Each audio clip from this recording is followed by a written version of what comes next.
ended up being shot ambush style on the cold streets of Washington, D.C. By an individual who will now be charged with murder in the first degree. There are certainly many more charges to come, but we are upgrading the initial charges of assault to murder in the first degree. As a prosecutor, my job is to prove what happened at that scene. And make no mistake, we will do that.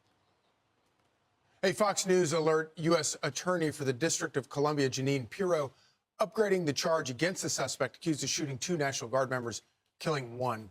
20-year-old National Guard member Sarah Beckstrom sadly succumbed to her injuries.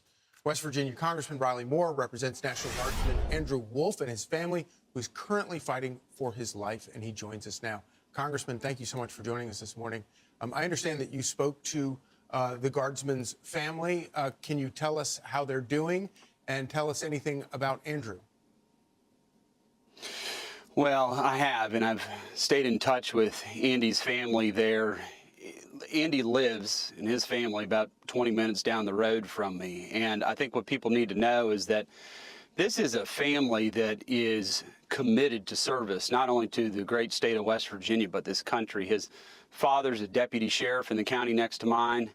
And Andy wanted to follow in that footsteps and serve his nation as a National Guardsman. And Andy is hanging on, and he's a fighter, and his family has told me that time and time again. He is a fighter.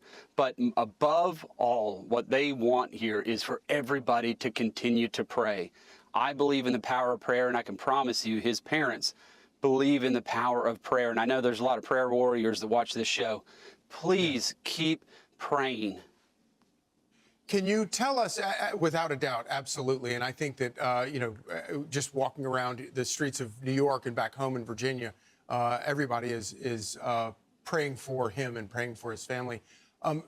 Stepping back and looking at the larger issue about how sort of we got here and what are the mistakes that were made by the government that got us to this situation, as a member of Congress, what are you looking at, or what can we look at to either both find other problems that might exist like this and correct them?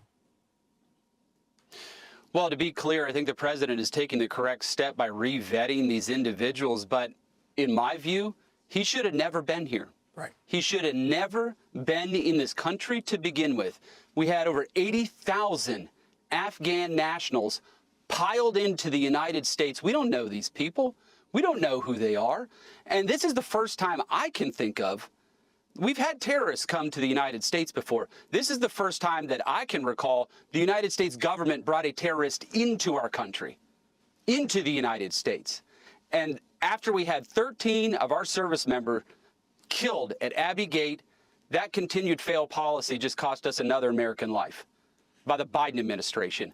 We should not be in this position to begin with. And a beautiful young lady from West Virginia lost her life because of this failed policy by Joe Biden. So obviously Republicans control the White House, both chambers of Congress. Do you have faith that Republicans will be focused on this issue and help President Trump do something about it? I do. I have faith in that, and people can have faith that I am certainly going to be focused on this issue, as I know the rest of the West Virginia delegation is going to be focused on this issue. I mean, this is something we got to go back and look at. We don't know who else is here. It's unknowable to know what type of actual terrorist threats that we have brought into our own country. Congressman, thank you so much for your time, and certainly our prayers are with the Wolfe family.